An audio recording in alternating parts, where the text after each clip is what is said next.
Father Mbaga Tuzinde Senkugu yashemerwa abo abana bato bahita bamukoramaga ko mwakogu kandi yashaba bazire ukongera kuteka amani umukwegesa abane dini kandi ubwo yashobora ngo injure yagwa bakusimbura tiyabateganisa bo bagireba nko mugisha go kutandika urugendo rwabo kutangurira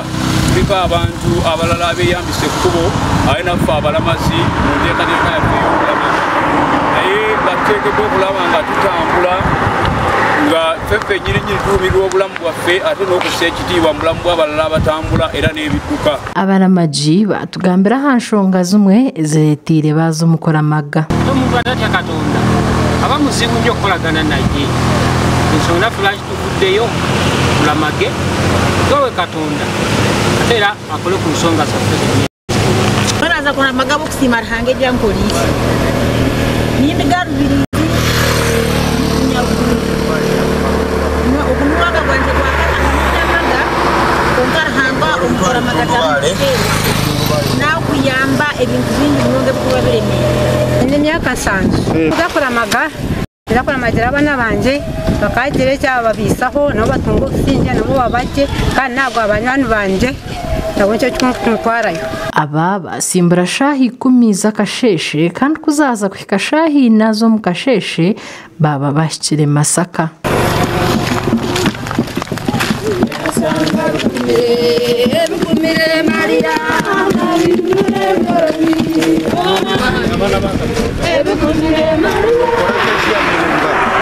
twagumza mu rugendo rwitu rw'abaramaji aho twashanga abakorwa mu district ya Buhweju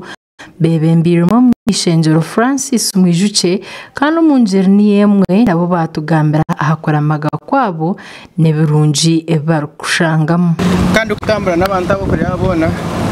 kutambura no kwesasa kutambura no kwehayo kutambura no kutamubwire bwo kubona kuganira n'abantu tabegenderwa y'umwine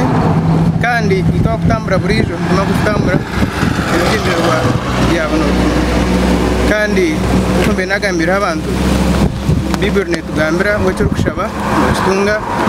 groupe keberinche ngatu groupe yongire echo nistoreka ngo abantu dina masiko mingi munonga mukutamba ombantu aba twashanga muna abana bato abatugambira habwenshi bashazire mukora amagomo akogo ni musawo bweki aranga kusabire kayito kugira ubusinji ubuzoare diguri karanga kembese usonete uzoare diguri mbesista ishabamani ishango bazire banje bafuna obusinje ishabarane kayitungwe funo obusinje ishabarana kabanze rgade chumuro chumujomu amakuru agagasha kwa Karima Bashir ahabwa tayari West omuri Rwengo.